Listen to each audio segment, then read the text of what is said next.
ہمیں حسین تو مدینہ پاک میں تھے، وہ کربلا کیوں گئے اور یہ کیوں معاملہ ہوا؟ تو معاملہ یہ ہوا کہ حضرت امیر معاویہ رضی اللہ تعالیٰ عنہ کے وصال کے بعد یزید پلید نے اپنے ہی طور پہ تخت خلافت پر قبضہ کیا، اور اس نے کوشش کی کہ سب سے پہلے امام حسین کی بیعت لے لوں۔ امام حسین بیعت کر لے گے تو باقی ساری دنیا کر لے گی، نواسہ رسول جو ٹھہرے۔ مگر جب آپ سے بات کی گئی، آپ تک پیغام پہنچایا گیا، تو آپ نے انکار کر دیا ہے، کیونکہ آپ کو پتا تھا کہ وہ شرابی، کبابی، زانی، بدکار، بے حیائی کرنے والا، بہت سارے الٹے کام اس کے تھے۔ اس کو کیسے امیر المومنین مان لیں؟ اس کو کیسے مسلمانوں کا خلیفہ مان لیں؟ اب وہاں سے معاملہ بگڑنا شروع ہوا۔ پہلا میسج، امام حسین کو بڑی آفرز تھیں کہ آپ قبول کر لیں، پھر آپ کی تو وظائف باندھ دیے جائیں گے، آپ کو بڑی لگژریز دی جائیں گی۔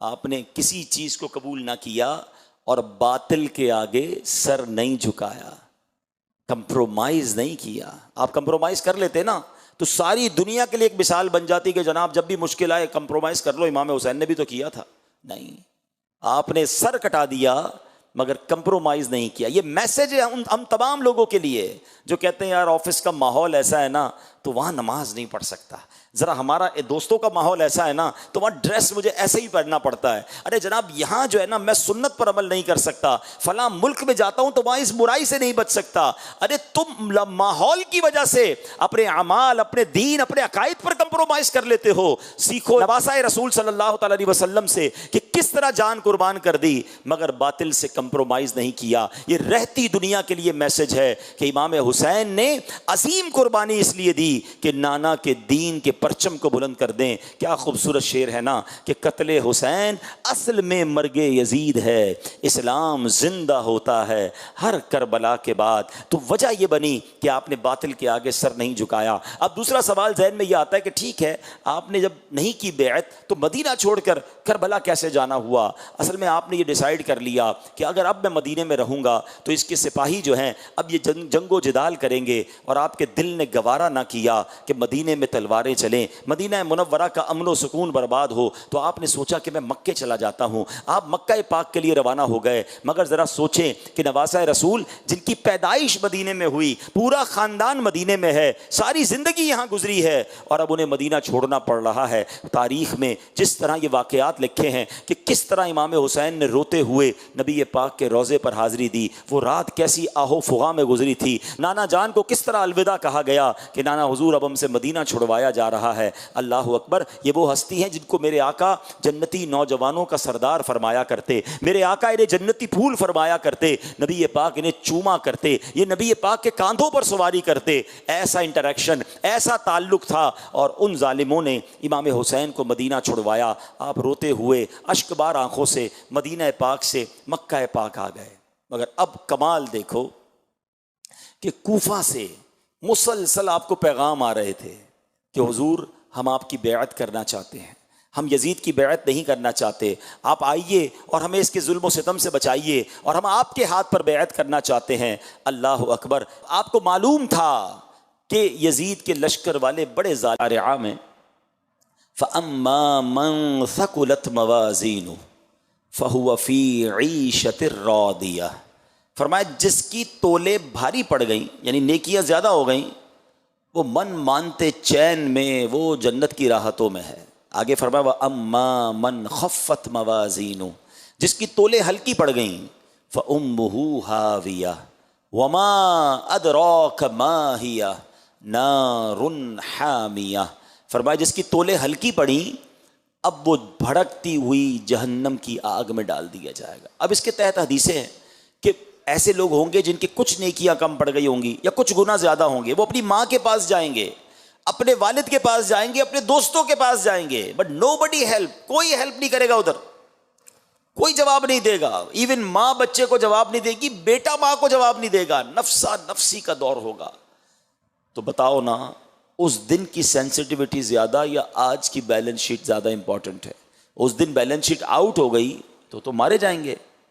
اچھا ادھر کوئی کسی کو نیکی نہیں دے گا، گناہ نہیں لے گا، ہم جائیں گے کدھر؟ اچھا تھوڑی دیر کے لیے ایک سینیریو ذہن میں بناتے ہیں کہ میزان عمل لگا ہوا ہے اور ایک ایسا بندہ ہے جس کا صرف ایک گنا زیادہ ہے، وزن میں ایک گنا زیادہ ہے، اگر وہ ایک گنا کم ہو جائے تو وہ جنت میں چلا جائے، یا ایک نیکی کم ہے وہ اسے مل جائے تو وہ جنت میں چلا جائے گا.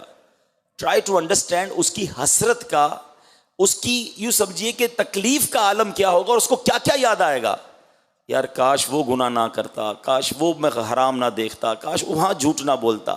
یا اس کو کتنی نیکیاں یاد آئیں گی کہ تھوڑے درود اور پڑھ لیتا، تھوڑے نفل اور پڑھ لیتا، تھوڑے سجدے اور کر لیتا، 2-4 نیکیاں اور بڑھ جاتی تو میرا جنت. یہ دیکھو سب جنت میں جا رہے ہیں اور مجھے روکا ہوا ہے. اللہ اکبر. اب آؤ میں آپ کو بتاتا ہوں، دیر از اے وے ٹو سارٹ آؤٹ اور بیلنس یور بیلنس شیٹ. ایک طریقہ ہے کہ اگر اس کو دنیا میں اپنا لینا تو بیلنس شیٹ کمال طریقے سے بیلنس ہو سکتی ہے. اب حدیث دوبارہ سنو. آقا فرماتے جو ایک بار درود پڑھتا ہے 10 نیکیاں لکھی جاتی ہیں، 10 گناہ کم ہوتے ہیں. ہر درود میرے نامہ اعمال کو، میزان عمل کو کس شاندار انداز سے بہتر کر رہا ہے. اچھا دیکھیے یہ ہم سب کو پتا ہے، اگر اللہ نہ کرے مثال کے طور پہ ہم میں سے کسی کا آج انتقال ہو جائے، ہمارے گناہ نیکیوں سے زیادہ ہی ہیں. میں چلے آپ کے بارے میں نہیں کہتا، مجھے اپنے بارے میں پتا ہے کہ ہماری نیکیوں کا تو پہلے پتہ ہی نہیں قبول ہوں گی کہ نہیں، اس پہ تو پتہ نہیں کتنی ملاوٹیں ہیں، ریاکاری تو دکھلاوا تو اخلاص کی کمی، گناہ ہی گناہ ہیں. تو بیلنس شیٹ اگر اس طرح تولی گئی تو پھنس جائیں گے. ہاں درود پاک پڑھتا رہوں تو گناہ کم ہوتے جائیں گے، نیکیاں بڑھتی جائیں گی. اب سوچو یہ کیسا وظیفہ ہے. یہ وہ شاندار کمال کا وظیفہ ہے کہ پڑھتے جاؤ، ہر درود پر تمہاری نیکیوں کا پلڑا بھاری ہوتا جائے گا، گناہوں کا پلڑا ہلکا ہوتا جائے گا. اب آپ کی مرضی ہے کتنے درود پڑھنے ہیں. تو چلتے پھرتے اٹھتے بیٹھتے جتنا ہو سکے کثرت کے ساتھ درود پاک پڑھا کریں، ساتھ تسبیح رکھا کریں. تقریباً لوگ آج کل واک کرتے ہیں، اچھی بات ہے، واک کرنا صحت کے لیے اچھا ہے، اور اچھی نیت سے کرے تو ثواب بھی ملے گا. مگر کیا ہی اچھا ہو کہ اگر واکنگ ٹائم کو ہم درود ٹائم بنا دیں. جب واک کریں شوز پہنتے ہیں، بعض اوقات لوگ ڈریس بھی چینج کرتے ہیں، اب تسبیح بھی ساتھ لے لیں. بغیر تسبیح کے واک نہ کریں. آپ بلیو کریں 30-40 منٹس کی آپ کی واک بھی کمپلیٹ ہو جائے گی. میرا خیال ہے تقریباً 1000-1200 درود پاک بھی پورے ہو جائیں گے. اور جدھر جدھر چلتے چلتے درود پڑھو گے نا وہ زمین بھی گواہ ہو جائے گی.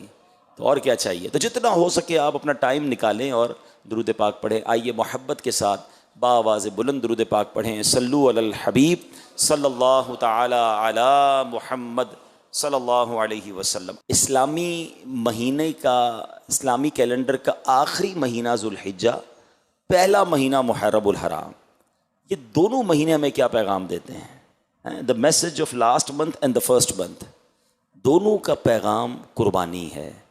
ذوالحجہ میں ہم حضرت ابراہیم کی سنت کو ادا کرتے ہوئے قربانی کرتے ہیں، اور کربلا والوں کی قربانی ہمیں محرم میں یاد آتی ہے.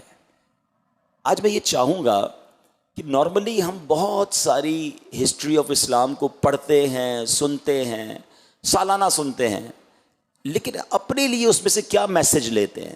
امپلیمنٹیشن کیا ہوتی ہے ہماری لائف میں؟ کسی کی زندگی میں 40 بار محرم آ چکا ہوگا، 30 بار محرم آیا ہوگا، 25-30 بار قربانی کی ہوگی، کئی ایسے ہوں گے جنہوں نے حج بھی کیا ہوگا. یہ سارے ایونٹ تو آئے، مگر ان تمام ایونٹ سے میں نے ایکسٹریکٹ کیا اپنے لیے حاصل کیا. تو آج میں ہائی لائٹ صرف بتاتا جاؤں گا اور آپ غور کرتے جائیں کہ واقعی یہ سارے میسیجز ہیں ہمارے لیے، مگر ہم اس میں سے کیا لے رہے ہیں. سب سے پہلے ہم بات کریں گے حج کی. کئی لاکھ مسلمانوں نے حج کیا، ہر سال کرتے ہیں. حج میں کتنے پیغام ہیں؟ اچھا پیغام لینا کیسے چاہیے وہ میں ایک چھوٹی سی پہلے آپ کو مثال دے دیتا ہوں. ایک بزرگ جو تھے وہ کپڑے کے بہت بڑے یوں سمجھے بیوپاری تھے، اور کپڑا انہوں نے سینے میں بڑی اچھی مہارت کی ہوئی تھی. کپڑا تیار کیا اور بنانے کے بعد اس کی کاریگری کرنے کے بعد اپنے سے بڑے ایکسپرٹ کو انہوں نے پیش کیا کہ یہ دیکھیں اس کی قیمت بتائیں کتنے میں بکے گا. اب وہ زیادہ ایکسپرٹ تھا، زیادہ باریک بین تھا، اس نے اس کپڑے کے اندر خامیاں نکالنا شروع کر دی کہ یہ بھی ہے تو اس میں یہ بھی ہے تو اس میں یہ بھی پرابلم ہے. وہ بزرگ زاروں کے تار رونے لگے. تو وہ کپڑے کا تاجر کہتا ہے حضرت آپ ناراض نہ ہوں، میں اچھی پرائز دے دیتا ہوں، آپ رونے کیوں لگ گئے ہیں؟ کہتے ہیں میں اس لیے نہیں رویا کہ تم نے جو ہے وہ مجھے میرے کپڑے میں عیب نکالے اور پرائز کم ملے گی. میں اس لیے رو رہا ہوں کہ میں نے اپنے طور پہ یہ پورا کپڑا پراپر بنایا تھا. جب تمہاری ماہر نظروں میں آیا تو تم نے اس کے فالٹس نکالنا شروع کر دیے. میں نے اپنے طور پہ نمازیں صحیح پڑھی ہیں، میں نے اپنے طور پہ عبادتیں ٹھیک کی ہیں، لیکن اگر قیامت کے دن مجھے رب کریم کی طرف سے کہہ دیا گیا کہ تمہارے سجدوں میں اخلاص نہیں ہے، تمہاری نمازیں قبول نہیں ہیں، تمہارے صدقے بہتر نہیں ہیں، اور وہاں میرے اعمال میں عیب نکلے، تو میں کدھر جاؤں گا؟ Actually this is the way to get messages. ہمارے اسلاف کسی دنیاوی انسیڈنٹ میں بھی آخرت کا میسج لے لیتے تھے کہ یار اس سے آخرت کی کیسی یاد آ رہی ہے. تو بزرگ کے بارے میں آتا ہے کہ پہلے کے زمانے میں حمام ہوتے تھے، تو وہ حمام میں نہانے گئے تو ان کو باہر کسی نے روک لیا کہ آپ نہیں جا سکتے، آپ کے پاس پیسے نہیں ہیں یا کوئی اور وجہ تھی. آپ زاروں کی طرح رونے لگے. کہا آپ روئیں نا، آپ چلے جائیں، رو کیوں رہے ہیں؟ کہ اس لیے نہیں رو رہا، تو نے مجھے حمام میں جانے سے روک لیا. حمام تو وہ جگہ ہے جہاں گناہ گار نیک سب نہاتے ہیں. جنت میں تو جاتا ہی اللہ کا مقبول بندہ ہے، اگر جنت کے دروازے پر مجھے روک لیا گیا تو میرا کیا حال ہوگا؟ That is the way to think. یہ ہمارے اسلاف اس طرح سوچتے تھے کہ دنیا کے کسی معاملے کو لے کر آخرت کی یاد اور میسج لینا اپنی لائف کے لیے. مگر آج تو میں آپ کو اسلامی تاریخ کے عظیم واقعات اور عظیم تہوار کی طرف توجہ دلانا چاہتا ہوں جو ہم سب نے منائے نا، لیکن ہم نے سیکھا کیا؟ تو let's start with the Hajj. Hajj actually کیا ہے؟ اگر غور سے دیکھیں نا، طواف اللہ کے گھر کا طواف ہے، مگر صفا مروہ یہ کیا ہے؟ دو پہاڑیوں کے درمیان دوڑنا ہے. لاجک تو یہ کہتی ہے کہ یار ان دو پہاڑوں کے درمیان چلنے سے بہتر ہے کعبے کا طواف کر لو، لیکن نہیں. ایک ماں کی ادا ہے کہ اس ماں نے اپنے پیاسے بیٹے کے لیے پانی تلاش کیا، تو جب ماں دوڑی تھی رب کو وہ ادا ایسی پسند آئی کہ صفا مروہ کے درمیان دوڑنا ہر حاجی، ہر عمرہ کرنے والے کے لیے لازمی قرار دے دیا گیا ہے. اب منا کیمپس میں رہتے ہیں، عرفات میدان میں رہتے ہیں، مزدلفہ پتھریلی زمین پر سوتے ہیں. یہ سب کیوں کرتے ہیں؟ نہ اس میں کوئی بظاہر دیکھا جائے تو کوئی تلاوت ہے، نماز کے وقت میں نماز پڑھتے ہیں، لیکن اسپیشل کوئی ایسا عبادت وہاں کی نہیں ہے، وہاں ٹھہرنا ہے. یہی کام کعبے پہ بھی تو ہو سکتا تھا. عرفات تو ہے بھی حدود حرم کے باہر، مگر اسٹیپ بائی اسٹیپ یہ اللہ والوں کی یادیں ہیں کہ نبی پاک یہاں ٹھہرے تھے، اللہ والے یہاں ٹھہرے تھے، ان کی ادا کو ادا کرنا ہے. منا کی راتیں کیمپوں میں گزارنا افضل ہے چہ جائے کہ کعبے کے قریب گزارنا، کیونکہ وہاں نبی پاک نے رات گزاری تھی، تو امتی کا کام یہ ہے کہ وہ بھی وہاں رات گزارے. تو یہ بات سمجھنی ہے کہ پھر جو رمی کی جاتی ہے، جمرات کو پتھر مارے جاتے ہیں، شیطان کو کنکر مارے جاتے ہیں. شیطان تو اب وہاں نہیں ہے، ایک دیوار ہے، سارے حاجی مان رہے ہیں. لاجک یہ کہتی ہے کہ یہ اتنے سارے لاکھوں لوگوں کو کنکر لائن لگا کے اتنا رش ہوتا ہے، مار رہے ہوتے ہیں، اس کی بجائے 2 طواف ایکسٹرا کروا دو. نہیں، اللہ کی رضا ہے کہ میرے ابراہیم نے جو کام کیا میرے بندے وہ کام کریں. بلکہ میں ایک اور مزے کی بات بتاؤں، دعا کرتا ہوں اللہ آپ کو اگلے سال حج نصیب فرمائے. میں نے اب تک جتنا پڑھا ہے، میرا مطالعہ بہت تھوڑا ہے، آپ بھی کسی مفتی صاحب سے، عالم صاحب سے پوچھیے گا، جتنے نیک اعمال ہیں ان کے فضائل میں نے اب تک 2 ہی اعمال ایسے پڑھے ہیں کہ جن کو کرنے سے کبیرہ گناہ کی معافی کا اعلان ہے. ہر جمرے کو رمی کرنے پر، ہر رمی کرنے پر ایک کبیرہ گناہ معاف ہو جاتا ہے. اور ایک اور کام ہے جو آپ آسانی سے چاہیں تو ہر ہفتے میں کئی بار اپنے محلوں میں کر سکتے ہیں کہ جنازے کو جو کاندھا دیتا ہے نا، ہر قدم پر ایک کبیرہ گناہ معاف ہوتا ہے. ہمارے یہاں کاندھا نہیں دیتے لوگ، اللہ اکبر. یقین کریں لالچ ہونی چاہیے کہ یار جنازہ ہوا ہے، چلو جنازہ پڑھوں، 40 قدم میں بھی سنت ادا کر لوں، 40 کبیرہ گناہ معاف ہو جائیں گے انشاءاللہ. تو یہ مواقع ہوتے ہیں کہ نیکی کدھر سے ملے گی. میں نے ابھی بتایا بیلنس شیٹ سیٹ کرنی ہے. ہاں، یہ کبیرہ گناہ جو معاف کروانے والے اعمال ہیں اس کو تو ڈھونڈ کے کیا کرو اور آگے بڑھ کے کیا کرو. بہرحال اب دوبارہ آتے ہیں تو اب یہ تمام چیزیں کیا بتا رہی ہیں؟ صفا مروہ کی سعی، جمرات کی رمی، منا عرفات میں، یہ سب یہ بتاتا ہے کہ اللہ کی بارگاہ میں مقبول یہ ہے کہ اللہ والوں کی یاد منائی جائے. کوئی پراپر حج کو سمجھے نا تو اس کو پھر یہ بات کبھی بھی کنفیوز نہیں کرے گی کہ اولیاء کرام کی یاد کیوں مناتے ہیں، عرس کیوں مناتے ہیں، ان کا ذکر کیوں کرتے ہیں، سالانہ دن کیوں مناتے ہیں. ارے بھائی، اگر اللہ والوں کی یاد نہ منانا ہوتا اور یہ درست نہ ہوتا تو پھر اتنے سارے حج کے اعمال کیا ہیں؟ سارے کے سارے اللہ والوں کی یاد ہے. اللہ کی عبادت تو طواف میں ہو رہی ہے، لیکن رب نے اس کو بھی اپنی عبادت قرار دے دیا. ان الصفا والمروہ من شعائر اللہ. اللہ نے صفا مروہ کی پہاڑی کو اپنی نشانیوں میں سے نشانی قرار دے دیا، کیونکہ بی بی ہاجرہ دوڑی تھیں. تو بہرحال میرے پیارے اسلامی بھائیوں، پہلا میسج حج سے یہ ملتا ہے کہ حج اللہ والوں کی یاد ہے، اور اللہ والوں کی یاد منانا یہ اللہ کی بارگاہ میں بڑا مقبول عمل ہے. پھر آگے چلیں تو جو یہ احرام ہے نا، اللہ کرے آپ کو اور مجھے بار بار پہننا نصیب ہو. بلیو کریں، اس کی کیفیت ہی اور ہے. لیکن جب احرام پہنتا ہے نا انسان، تو امام غزالی نے لکھا کہ وہ احرام پہنے تو اپنے کفن کو یاد کرے کہ ایک وقت آئے گا سارا لباس اتار کر کفن پہنایا جائے گا. حج کو جائے، سفر پر جائے تو اس سفر کو یاد کرے کہ ایک بار مجھے گھر سے جنازے کی صورت میں لے کر جایا جائے گا، گھر بار، کاروبار، فیملی سب پیچھے، اور میں قبر میں چلا جاؤں گا. جس طرح حج کو گیا ہے، احرام پہن کر گیا ہے، سمجھ لے ایک دن آئے گا جب کفن پہن کے گھر سے نکلوں گا. ایک اور بات امام غزالی لکھتے ہیں، کعبے کا دیدار کرے تو غلاف کعبہ پکڑ کر یہ اپنے آپ کو احساس دلائے، آج کعبے سے ملاقات کے لیے آیا ہوں، ایک دن آئے گا جب رب کی ملاقات کے لیے حاضر ہوں گا. Actually every step have message. ٹھیک ہے، اچھا پھر آگے چلتے ہیں. اسی آپ میں ہم میں سے کئی لوگوں نے حج نہیں کیا، لیکن قربانی ہم میں سے بہت سو نے کی ہوگی، یا کہیں نہ کہیں اس معاملات سے ہم ان ٹچ رہے ہوں گے. یہ قربانی دراصل کیا ہے؟ کبھی اس کو سمجھنے کی کوشش کی؟ یہ کوئی چھوٹی قربانی نہیں تھی. لوگ سمجھتے ہیں کہ حضرت اسماعیل علیہ الصلوۃ والسلام کو ذبح کرنے چلے. اگر اس کی پوری ڈیپتھ پہ جائے نا تو میں کہتا ہوں رونگٹے کھڑے ہو جاتے ہیں. سب سے پہلے سمجھیے کہ حضرت ابراہیم علیہ الصلوۃ والسلام کو حضرت اسماعیل ملے کیسے؟ ہاں، آپ مسلسل اللہ کی بارگاہ میں دعا کرتے رہے، اور آپ کی دعا پتہ ہے کیا تھی؟ اسمع یا ایل، اسمع یا ایل. اسمع عربی زبان کا لفظ ہے، ایل عبرانی زبان کا لفظ ہے. اسمع کے معنی بنتے سن لے، ایل کے معنی اے پروردگار، اے میرے مالک سن لے، مجھے اولاد دے. آپ مسلسل دعا کرتے رہے، جب جا کے حضرت اسماعیل ملتے ہیں. کسی کے یہاں 10 سال بعد بیٹا ہونا، وہ پیر نہیں رکھنے دیتا بچے کو زمین پہ، بڑے سالوں بعد ہوا ہے. اور اس کے بعد اب آپ جب وہ بچہ کچھ چند سالوں کا ہو جاتا ہے تو آپ کو حکم دیا جاتا ہے کہ اس کو قربان کرنا ہے، اللہ کی راہ میں قربان کرنا ہے. اچھا یہاں ایک اور بات وہ بھی آپ کو پتا ہوگا، یہ حضرت ہاجرہ جو دوڑی تھی وہ کن کے لیے دوڑی تھی؟ وہ بھی حضرت اسماعیل کے لیے دوڑی تھی. بیٹا پیدا ہوتا اور حکم دیا گیا کہ ان کو کعبے کے قریب چھوڑ کر چلے جائیں. ماں اور بیٹے کو چھوڑ کر آپ چلے گئے اس بیابان کے اندر. یہ کتنی بڑی قربانی تھی، کیونکہ اللہ کا حکم تھا. اور پھر حضرت اسماعیل کے قدموں سے زمزم کا جاری ہونا. اور آپ تو سمجھدار لوگ ہیں، پڑھے لکھے ہیں، کہ اس زمانے میں بلکہ اب بھی دنیا میں جہاں پانی ہوتا ہے وہیں زندگی ہوتی ہے، وہیں آبادی ہوتی ہے. زمزم کا شروع ہونا، مکے کی آباد کاری شروع ہونا، اور آہستہ آہستہ مکہ ایسا آباد ہوا کہ پوری دنیا کا مرجع بنا. پھر کعبے کی اثر نو تعمیر ہونا. یہ حضرت اسماعیل اور حضرت ابراہیم جو ہے نا، یقین کریں وہ ہستیاں ہیں، ان کے اتنے احسانات ہیں کہ پڑھے تو انسان کا ایمان تازہ ہو جاتا ہے. اب ذرا سنیے گا، آپ کو یہ کہا گیا کہ بچے کو قربان کرنا ہے، اللہ کی راہ میں ذبح کرنا ہے.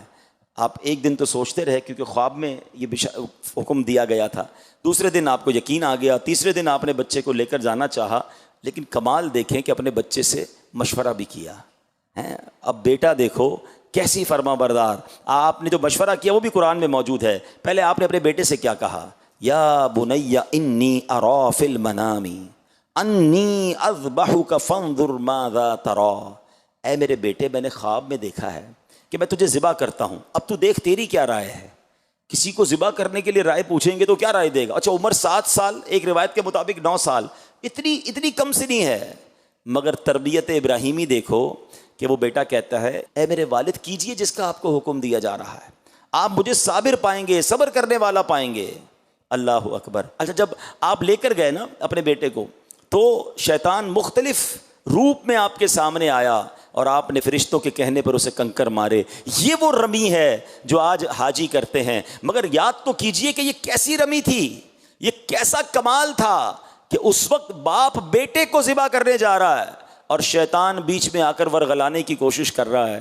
اور اس کے بعد وہ بیٹا کیسا فرما بردار کہ جب ذبح کرنے کا وقت آیا نا تو بیٹا کہتا ہے بابا جان ایک دو کام کیجئے کہ آپ مجھے ذرا اچھی طرح باندھ دیجئے تاکہ میں جب زور سے ہلوں گا تو ایسا نہ ہو کہ جو ہے نا میرے خون سے آپ کے کپڑے خراب ہو جائیں.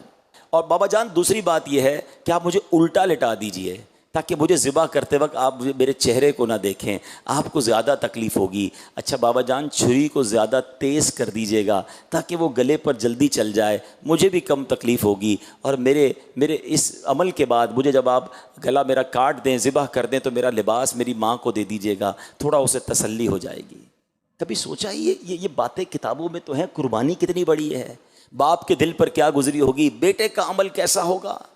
آج وہ لوگ جو تھوڑی سی کوئی قربانی دینے کے لیے تیار نہیں ہے، نہ وقت کی قربانی نہ مال کی قربانی. آج کسی کو کہو بھائی آؤ مسجد میں، ٹائم نہیں ہے، کچھ دین کے لیے 2-3 دن دے دے، نہیں بھائی بہت مصروف ہوں، کاروبار ہے، جاب ہے. وہ کیسے خاندان تھے، اللہ کا حکم سب کچھ قربان. اور پھر اس کے بعد جو کمال ہوا ہے نا کہ جب آپ نے چھری پھیری، اچھا آپ نے چھری پھیر دی تھی، یاد رہے آپ نے اپنا کام کر دیا تھا، وہ تو کر چکے جو کرنی بشر کی ہے. مگر پھر کیا ہوا کہ حکم الہی ہوتا ہے جبریل امین کو کہ جنتی مینڈا لے کر جائیں. اچھا جو جنتی مینڈا لے کر جبریل امین آئے نا، ہاں پھر اب آپ تو اپنے بیٹے کو لٹایا ہوا ہے، چھری ہاتھ میں ہے اور آپ ذبح کر رہے ہیں. جبریل امین تو آسمانوں سے آ رہے ہیں، تو اوپر سے جبریل امین نے آواز لگائی اللہ اکبر اللہ اکبر. حضرت ابراہیم نے جب اوپر دیکھا آسمانوں کی طرف تو دیکھا تو جبریل آ رہے ہیں، تو آپ سمجھ گئے کہ یہ آزمائش جو ہے اب ختم ہو گئی ہے. تو حضرت ابراہیم نے بے ساختہ کیا کہتے ہیں، لا الہ الا اللہ واللہ اکبر. جب حضرت ابراہیم نے یہ کہا تو حضرت اسماعیل جو لیٹے ہوئے تھے وہ بھی سمجھ گیا کہ لگتا ہے معاملہ اللہ کی طرف سے جو ہے وہ کوئی اور حکم آ گیا ہے اور قربانی قبول کر لی گئی ہے اور فدیہ آ گیا ہے. تو آپ نے کہا اللہ اکبر وللہ الحمد. اب پتہ ہی جو آپ عید کے دنوں میں تسبیح پڑھتے ہیں ایسے ہی پڑھ رہے ہوتے ہیں، کبھی اس کا سینیریو، اس کا بیک گراؤنڈ تو سمجھو. اس سے مقبول تسبیح کون سی ہوگی جس کے ابتدائی الفاظ حضرت جبرائیل نے کہے، درمیانی الفاظ حضرت ابراہیم نے کہے اور آخری الفاظ جو کہے وہ حضرت اسماعیل نے ادا کیے ہیں. یہ تسبیح قربانی کی کیسی عظیم داستان بیان کرتی ہے کہ ملی کیسے موقع پر کہ جب باپ بیٹے کے اوپر پیر رکھ کر چھری چلا رہا ہے اور اللہ کی راہ میں قربان کر رہا ہے اور جنتی مینڈا آ رہا ہے. اس سینیریو کو یاد کر کے جب اس تسبیح کو پڑھتے ہیں تو ایمان تازہ ہو جاتا ہے کہ سبحان اللہ یہ کیا عظیم قربانی ہے. آج ہم پر احسان تو دیکھو رب کا، ہمیں کہا بکرا بکری دمبا گائے اونٹ ذبح کر دو تمہاری قربانی ہو جائے گی. ہمیں نہیں کہا کہ اپنا بچہ قربان کرو، ہمیں نہیں کہا کہ آپ اپنا ایک ہاتھ کاٹ کے قربان کر دو. اللہ نے کتنی بڑی ہم پر آسانی کی ہے. اچھا قربانی بھی اس پر ہے جس پر مال ہے، مال نہیں تو قربانی بھی نہیں ہے. اتنی آسانیاں ہیں مگر اصل قربانی وہ تھی حضرت ابراہیم علیہ الصلوۃ والسلام نے دی. اب ذرا اس تصور میں، پہلے کئی بار یہ تسبیح پڑھی ہوگی، آج ذرا اس تصور میں یہ تسبیح پڑھو تو ایمان تازہ ہوگا. اللہ اکبر اللہ اکبر لا الہ الا اللہ واللہ اکبر اللہ اکبر وللہ الحمد. اللہ پاک اس عظیم قربانی کے صدقے ہم سب کی بھی قربانیوں کو قبول فرمائے اور ہمیں دین متین کی خاطر قربانی دینے کی توفیق عطا فرمائے. اب آئیے یوم عاشور، واقعہ کربلا ہیں. ساری دنیا لرز جاتی ہے جب بھی اس واقعے کا ذکر ہوتا ہے. 1400 سال ہو گئے ہیں مگر جب بھی پڑھتے ہیں جب بھی سنتے ہیں دل پر ایک غم کی کیفیت طاری ہو جاتی ہے. اب تھوڑا سا میں چاہوں گا کہ ہائی لائٹس کے طور پر پوائنٹس وائز آپ کو سمجھاتا جاؤں کہ واقعہ کربلا میں ہمارے لیے کیا کیا میسج ہیں. سب سے پہلے یہ واقعہ کربلا ہوا کیوں، what is the reason behind this. ٹھیک ہے نا، امام حسین تو مدینہ پاک میں تھے، وہ کربلا کیوں گئے اور یہ کیوں معاملہ ہوا. تو معاملہ یہ ہوا کہ حضرت امیر معاویہ رضی اللہ تعالیٰ عنہ کے وصال کے بعد یزید پلید نے اپنے ہی طور پہ تخت خلافت پر قبضہ کیا اور اس نے کوشش کی کہ سب سے پہلے امام حسین کی بیعت لے لوں. امام حسین بیعت کر لے گے تو باقی ساری دنیا کر لے گی، نواسہ رسول جو ٹھہرے. مگر جب آپ سے بات کی گئی، آپ تک پیغام پہنچایا گیا تو آپ نے انکار کر دیا ہے. کیونکہ آپ کو پتا تھا کہ وہ شرابی، کبابی، زانی، بدکار، بے حیائی کرنے والا، بہت سارے الٹے کام اس کے تھے. اس کو کیسے امیر المومنین مان لیں، اس کو کیسے مسلمانوں کا خلیفہ مان لیں. اب وہاں سے معاملہ بگڑنا شروع ہوا. پہلا میسج، امام حسین کو بڑی آفرز تھیں کہ آپ قبول کر لیں، پھر آپ کی تو وظائف باندھ دیے جائیں گے، آپ کو بڑی لگژریز دی جائیں گی. آپ نے کسی چیز کو قبول نہ کیا اور باطل کے آگے سر نہیں جھکایا، کمپرومائز نہیں کیا. آپ کمپرومائز کر لیتے نا تو ساری دنیا کے لیے ایک مثال بن جاتی کہ جناب جب بھی مشکل آئے کمپرومائز کر لو. امام حسین نے بھی تو کیا تھا. نہیں، آپ نے سر کٹا دیا مگر کمپرومائز نہیں کیا. یہ میسج ہے ہم تمام لوگوں کے لیے جو کہتے ہیں یار آفس کا ماحول ایسا ہے نا تو وہاں نماز نہیں پڑھ سکتا. ذرا ہمارا دوستوں کا ماحول ایسا ہے نا تو وہاں ڈریس مجھے ایسے ہی پہننا پڑتا ہے. ارے جناب یہاں جو ہے نا میں سنت پر عمل نہیں کر سکتا, فلاں ملک میں جاتا ہوں تو وہاں اس برائی سے نہیں بچ سکتا. ارے تم ماحول کی وجہ سے اپنے اعمال, اپنے دین, اپنے عقائد پر کمپرومائز کر لیتے ہو. سیکھو نواسۂ رسول صلی اللہ تعالی علیہ وسلم سے کہ کس طرح جان قربان کر دی مگر باطل سے کمپرومائز نہیں کیا. یہ رہتی دنیا کے لیے میسج ہے کہ امام حسین نے عظیم قربانی اس لیے دی کہ نانا کے دین کے پرچم کو بلند کر دیں. کیا خوبصورت شعر ہے نا کہ قتل حسین اصل میں مرگ یزید ہے, اسلام زندہ ہوتا ہے ہر کربلا کے بعد. تو وجہ یہ بنی کہ آپ نے باطل کے آگے سر نہیں جھکایا. اب دوسرا سوال ذہن میں یہ آتا ہے کہ ٹھیک ہے آپ نے جب نہیں کی بیعت تو مدینہ چھوڑ کر کربلا کیسے جانا ہوا؟ اصل میں آپ نے یہ ڈیسائیڈ کر لیا کہ اگر اب میں مدینے میں رہوں گا تو اس کے سپاہی جو ہیں اب یہ جنگ و جدال کریں گے, اور آپ کے دل نے گوارا نہ کیا کہ مدینے میں تلواریں چلیں, مدینہ منورہ کا امن و سکون برباد ہو, تو آپ نے سوچا کہ میں مکے چلا جاتا ہوں. آپ مکہ پاک کے لیے روانہ ہو گئے. مگر ذرا سوچیں کہ نواسۂ رسول جن کی پیدائش مدینے میں ہوئی, پورا خاندان مدینے میں ہے, ساری زندگی یہاں گزری ہے, اور اب انہیں مدینہ چھوڑنا پڑ رہا ہے. تاریخ میں جس طرح یہ واقعات لکھے ہیں کہ کس طرح امام حسین نے روتے ہوئے نبی پاک کے روضے پر حاضری دی, وہ رات کیسی آہو فغاں میں گزری تھی. نانا جان کو کس طرح الوداع کہا گیا کہ نانا حضور اب ہم سے مدینہ چھڑوایا جا رہا ہے. اللہ اکبر. یہ وہ ہستی ہیں جن کو میرے آقا جنتی نوجوانوں کا سردار فرمایا کرتے, میرے آقا انہیں جنتی پھول فرمایا کرتے, نبی پاک انہیں چوما کرتے, یہ نبی پاک کے کاندھوں پر سواری کرتے. ایسا انٹریکشن, ایسا تعلق تھا, اور ان ظالموں نے امام حسین کو مدینہ چھڑوایا. آپ روتے ہوئے اشک بار آنکھوں سے مدینہ پاک سے مکہ پاک آ گئے.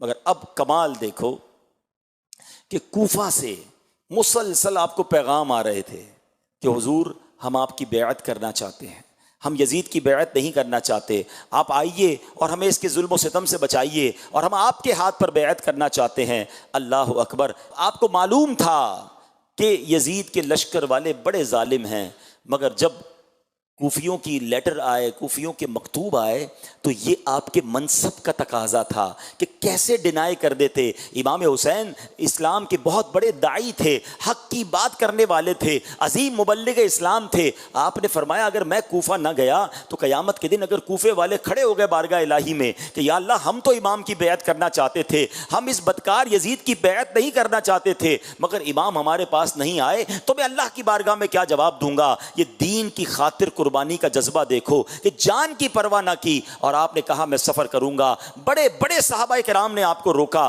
منع کیا, یہ آپ کو دھوکہ دیں گے, انہوں نے پہلے بھی لوگوں کو دھوکہ دیا ہے, مگر آپ نے کہا نہیں, ان کے میرے پاس لیٹر آئے ہوئے ہیں, میرا منصب اس بات کی اجازت نہیں دیتا کہ میں مسلمان پریشان ہوں, مجھے پکار رہے ہوں اور میں ان کی مدد کو نہ جاؤں اور میں دین کی بات کرنے نہ جاؤں. اللہ اکبر. یہ امام حسین کا ڈیسیشن لینا, یہ آپ کا ٹریول اختیار کرنا. حالانکہ ایک اور بات ذہن میں رہے کہ امام حسین وہ شخصیت ہیں جن کی پیدائش کے وقت سے شہادت کی خبر مشہور تھی. نبی پاک نے پہلے ہی صحابہ کو بتا دیا تھا کہ حسین کو شہید کیا جائے گا, بلکہ مولا علی شیر خدا کرم اللہ تعالی وجہ الکریم کو تو یہ بھی معلوم تھا کہ کربلا کے میدان میں شہید ہوں گے. کربلا کی بٹی آپ کو دکھائی گئی, نبی پاک علیہ الصلوۃ والسلام کی بارگاہ میں فرشتے لے کر آئے, تو یہ سب کو معلوم تھا.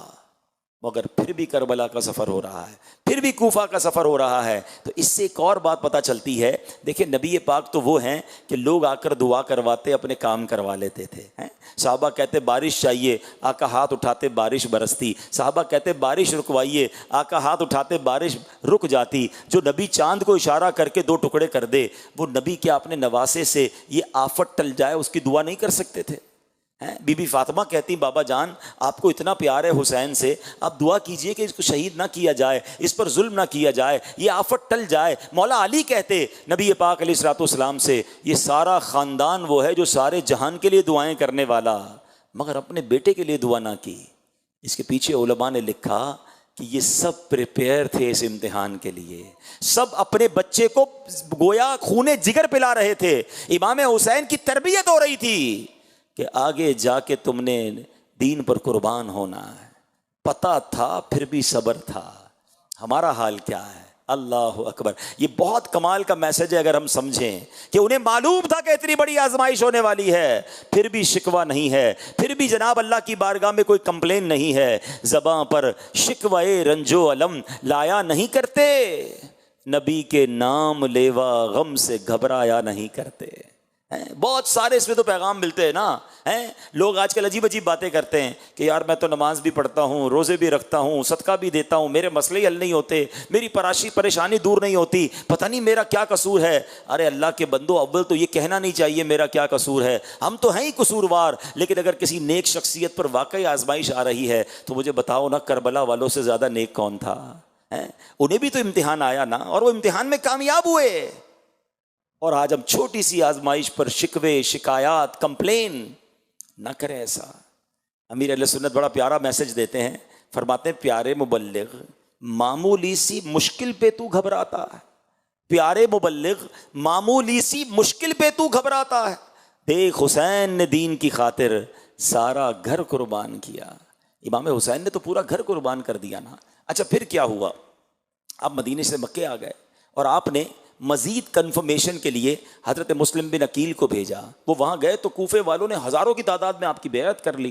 انہوں نے لیٹر لکھ دیا کہ حضور یہاں تو معاملات بہت اچھے ہیں، ہزاروں لوگ میرے ہاتھ پر بیعت کر چکے ہیں، آپ آئیے، وہ آپ کا انتظار کر رہے ہیں.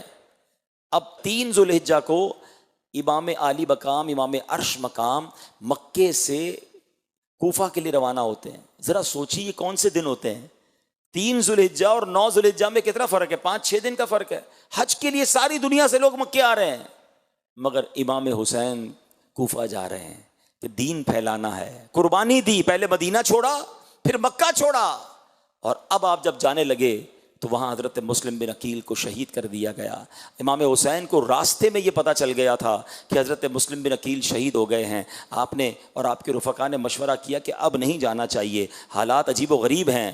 مگر حضرت مسلم بن عقیل کے خاندان والوں نے کہا کہ ہم تو جائیں گے، ہم یا تو بدلہ لیں گے یا خود بھی شہید ہو جائیں گے. تو امام حسین سبحان اللہ، وہ کہتے ہیں نا ساتھیوں کے ساتھی، آپ نے فرمایا جب تم نے جانے کا سوچا ہے تو میرا بھی واپس مڑنا درست نہیں ہے. جب ساتھ ہی سفر اختیار کیا ہے تو اب ساتھ ہی سفر کریں گے. اپنے قافلے والوں کی دل جوئی، ان کی حوصلہ افزائی کے لیے آپ نے بھی سفر اختیار کیا. اللہ اکبر. اب جب آپ کربلا کے قریب پہنچتے ہیں تو حضرت حر جو اس وقت یزیدی فوج میں تھے، انہوں نے انٹرسیپٹ کیا، آپ کو روکا، اور اس کے بعد ابن زیاد اور اس کے کارندے جب آ گئے، ابن سعد آ گئے. ابن سعد اور ان تمام لوگوں نے جب گھیرا ڈال دیا تو اب جب جنگ شروع ہونے والی تھی تو کمال یہ ہوا کہ گاؤں کے لوگ آئے، آس پاس کے ولیج کے لوگ آئے. کہتے ہیں جب تک ہم زندہ ہیں ہم اہل بیت اطہار کے کسی بندے کو شہید ہوتا ہوا نہیں دیکھ سکتے، پہلے ہم قربانی دیں گے. سارے گاؤں کے لوگ یزیدی فوج سے لڑتے لڑتے شہید ہو گئے. ایک بنی کلب کا ایک دولہا تھا، اس کی 17 دن کی شادی تھی.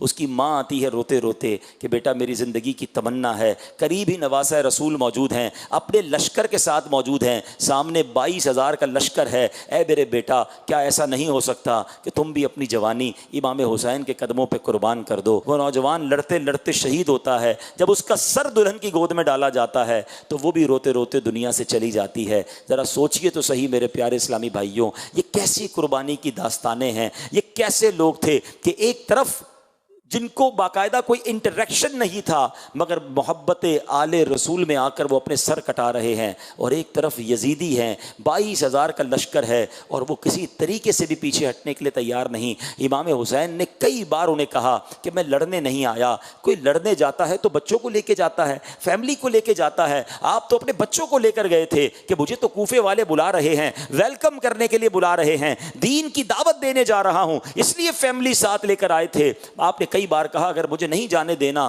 تو مجھے واپس بھیج دو، مگر ان ظالموں نے کچھ اور ٹھانی ہوئی تھی. 3 دن بھوکا پیاسا رکھا گیا، پانی بند کر دیا گیا، کھانا بند کر دیا گیا. جب 1-2 دن کوئی بھوکا رہتا ہے نڈھال ہو جاتا ہے. ان ظالموں نے 3 دن بھوکا پیاسا رکھنے کے بعد اب جب مقابلہ شروع ہوتا ہے، اللہ اکبر، میرے امام نے اس وقت بھی اتمام حجت کے لیے کربلا کے میدان میں ایک عظیم خطبہ دیا کہ دیکھ لو، پہچانو میں کون ہوں، میں نبی پاک کا نواسہ ہوں، میں فاطمہ بطول کا بیٹا ہوں، میں مولا علی کا شہزادہ ہوں. تمہیں یاد ہے میرے آقا نے میرے بارے میں کیا کیا فرمایا ہے؟ میں جنتی